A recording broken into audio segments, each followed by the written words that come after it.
ആദ്യമായിട്ട് ചെയ്ത പടം തന്നെ ഒരു ഭയങ്കര ഒരു മലയാളത്തിൽ അത്രയും നാൾ വന്നിരുന്ന പാട്ടുകളിൽ ഒരു ഭയങ്കര ഡിഫറെൻറ്റ് ആയിട്ടുള്ള സൗണ്ടിങ് ആയിരുന്നു എന്ന് തോന്നിയിട്ടുണ്ട്. പലപ്പോഴും അങ്ങനെ ഒരു അഭിപ്രായം പലരും പറഞ്ഞിട്ടുണ്ട്. പ്രത്യേകിച്ച് അതിലെ ഏറ്റവും ഹിറ്റ് പാട്ടെന്ന് പറയുന്നത് തീർച്ചയായിട്ടും വേണുചേട്ടനും ചിത്രചേച്ചിയും പാടിയിട്ടുള്ള രാരി രാരീരം രാരോ എന്നുള്ള പാട്ടാണ്. അതിൻ്റെ ഒരു പക്ഷേ എനിക്കൊരു അങ്കിള് ഇത്രയും വർഷം അങ്കിളുടെ ഉള്ളിലുള്ള വയലിനിസ്റ്റിൻ്റെ ഒരു കംപ്ലീറ്റ് പ്രൊഫൈൽ എനിക്കൊന്ന് ആ പാട്ടിലൂടെ അറിയാൻ സാധിച്ചു. അതിൻ്റെ പ്രോഗ്രഷൻസ് ആയാലും മലയാളത്തിന് അതൊരു ഭയങ്കര ഡിഫറെൻറ്റ് സൗണ്ടിങ് ആയിരുന്നു. അതേ സമയത്ത് ഇപ്പോഴും നമുക്ക് കേൾക്കാൻ, ഞാൻ സത്യം പറയുകയാണെങ്കിൽ ഞാനൊക്കെ കൊച്ചിലെ അമ്മയൊക്കെ എന്നെ ആ പാട്ട് പാടിയിട്ട് ഉറക്കിയിട്ടുണ്ട് സത്യം പറയുകയാണെങ്കിൽ ആ പാട്ട്. കാരണം ഒരു മലയാളത്തിൽ വന്നിട്ടുള്ള ഐക്കോണിക് ആയിട്ടുള്ള താരാട്ടുപാട്ടുകളിൽ തീർച്ചയായിട്ടും one of the first names ഈ പാട്ടിനായിരിക്കും. അപ്പം എനിക്കൊരു ഈ എപ്പിസോഡ് തുടങ്ങുമ്പോൾ തീർച്ചയായിട്ടും അങ്കിളുടെ ആ പാട്ട് വെച്ച് തന്നെ സ്റ്റാർട്ട് ചെയ്യാമെന്ന് തോന്നുന്നു എനിക്കല്ല. തീർച്ചയായിട്ടും എനിക്ക് കാരണം എൻ്റെ ലൈഫിൽ ഞാൻ ഒരിക്കലും മ്യൂസിക് ഡയറക്ടർ ആവും എന്ന് ഞാൻ പ്രതീക്ഷിച്ചതല്ല. ഇപ്പോഴെന്നെ മനസ്സിലാകത്ത് ഞാൻ മ്യൂസിക് ഡയറക്ടറായിട്ട് തോന്നിയിട്ടില്ല. നമ്മൾ ചെയ്തുകൊണ്ടിരിക്കുന്ന വർക്ക് നമ്മുടെ ഒരു ലൈഫിൻ്റെ ഒരു ഭാഗമായിട്ട് അതിപ്പോഴും കണ്ടിന്യൂ ചെയ്യുന്നു.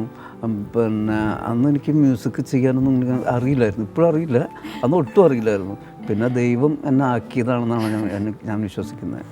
അങ്കിളാണ് ഇപ്പോൾ കംപ്ലീറ്റ് അതിൻ്റെ ഇപ്പം ഓർക്കസ്ട്രേഷനും എല്ലാം ഫുൾ ഞാൻ തന്നെയായിരുന്നു. അതിലൊരു പിന്നെ പ്രതാപ് പുത്തൻ കണ്ടക്ട് ചെയ്യുന്നൊരു സിംഫണി കണ്ടക്ട് ചെയ്തൊക്കെ ഉണ്ട്, അതൊക്കെ ഞാൻ കമ്പോസ് ചെയ്തായിരുന്നു. അന്ന് ഞാൻ 22 വയസ്സങ്ങളായിരുന്നു അന്ന്. ഏറ്റവും ചെറുപ്പം ഞാൻ അന്നത്തെ മ്യൂസിക് ഡയറക്ടർ. അന്ന് ഗുണസിംഗ് എന്ന് പറഞ്ഞൊരു മ്യൂസിക് ഡയറക്ടർ ഉണ്ട്, അദ്ദേഹം അസിസ്റ്റൻ്റ് ആയിരുന്നു. പുള്ളി ആദ്യം പിന്നെ വില വെച്ചിരുന്നില്ല, അവർ അവിടുത്തെ ടോപ്പ് മ്യൂസീഷ്യനാണല്ലോ. അപ്പം കുറച്ച് ഏജാണ്, ഞാൻ കൊച്ചു പയ്യൻ.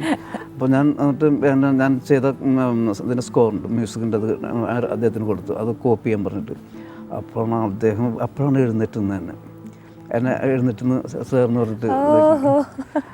അങ്ങനെ എനിക്ക് അത് പിന്നെ അന്ന് റെക്കോർഡിങ് കഴിഞ്ഞതും അതുപോലെ അന്ന് പെട്ടെന്നൊരു കാര്യം ഓർമ്മ വരുവാണ്.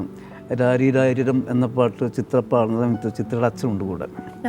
അപ്പോൾ ചിത്രക്ക് ഫീൽഡ് വരുന്നേക്കാൾ മുന്നേ നമ്മൾ ഗാനമേളയ്ക്കൊക്കെ ഒരുമിച്ച് പോയിരുന്നതാണ്. വേണുഗോപാൽ, പിന്നെ ചിത്ര, ശ്രീനിവാസൻ, അങ്ങനെ പിന്നെ ആരൊക്കെയോ ഉണ്ടായിരുന്നു, അരുന്ധതി. ഞങ്ങളൊക്കെ ഒരുമിച്ച് ഗാനമേളയ്ക്ക് പോയിരുന്ന ഒരു അവസരം ഉണ്ടായിരുന്നു, ഈ മാട്ടപ്പരിപാടിക്ക്, തല്ലിപ്പരിപാടിക്ക്. അങ്ങനെ അപ്പോൾ ഒരിക്കൽ ഞാൻ ഈ ഇതിൻ്റെ വർക്കിന് വേണ്ടി 1 മുതൽ 0 വരെ എന്ന സിനിമയിൽ പാടിക്കാൻ വേണ്ടി മദ്രാസിൽ പോയപ്പോൾ അന്ന് ചിത്രയെ കണ്ടു. അപ്പോൾ ചിത്ര ഭയങ്കര ടെൻഷനിലൊക്കെയാണ്. പാവം ചിത്രയുടെ അച്ഛനെ തൊട്ടടുത്തുണ്ട്, ക്യാൻസർ വന്നിട്ട് കൂടെ അങ്ങനെ വീർത്ത് വല്ലാത്തൊരവസ്ഥ അദ്ദേഹം. അപ്പോൾ അദ്ദേഹത്തിന് ഫേസ് ചെയ്യാൻ വേണ്ടി അങ്ങനെയൊക്കെ വിഷമം കൊണ്ട് പാടിയ പാട്ടാണ് രാരി രാരി രാരി എന്ന പാട്ട്. എനിക്കോ അത്രയും ഒരു ഇമോഷൻ ആ പാട്ടിലുള്ളതുകൊണ്ടായിരിക്കും ആ ഒരു ഫൈനൽ പ്രോഡക്റ്റ് ഗംഭീരമായിട്ട് നമുക്ക് കിട്ടിയത്. ചിത്രം വളരെ നന്നായി പാടുന്നത്. അതിലുപരി പിന്നെ ONV സാറിൻ്റെ വരികളാണ് അതിനെ ഏറ്റവും നല്ല ലെവലിലേക്ക് എത്തിച്ചത്. അല്ലാണ്ട് എൻ്റെ മ്യൂസിക് കുഴപ്പമില്ല, പക്ഷേ ആ പാട്ട് ഇപ്പോൾ കേൾക്കുമ്പോൾ എനിക്ക് ഭയങ്കരമായിട്ട് സന്തോഷം തരുന്നുണ്ട്. നല്ല പാട്ടാണെന്ന് തോന്നുന്നുണ്ട്. തീർച്ചയായിട്ടും അത് നമ്മൾ മലയാളികളെല്ലാവരും അക്സെപ്റ്റ് ചെയ്തിട്ടുള്ള കാര്യമാണ്. ആ പാട്ടെന്ന് പറഞ്ഞാൽ നമുക്കൊക്കെ ഒരു അഭിമാനമാണ്. തീർച്ചയായിട്ടും എനിക്ക് ആ പാട്ട് വെച്ച് നമുക്ക് തുടങ്ങാം അല്ലേ? തീർച്ചയായിട്ടും.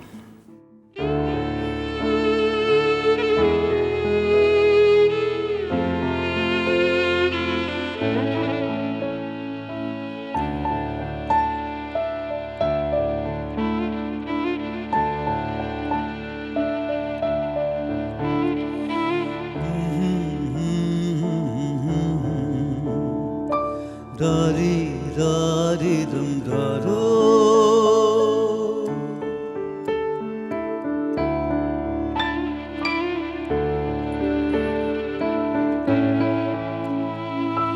രാരി രാരിരം രാരോ പാടി കിളി പാടി പൂമിഴികൾ പൂട്ടിമല്ലേ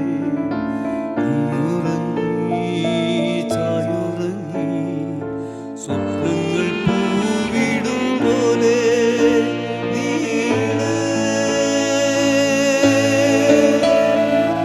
പിന്നിൽ പെൺതാരങ്ങൾ മണ്ണിൽ മന്ദാരങ്ങൾ പൂത്തു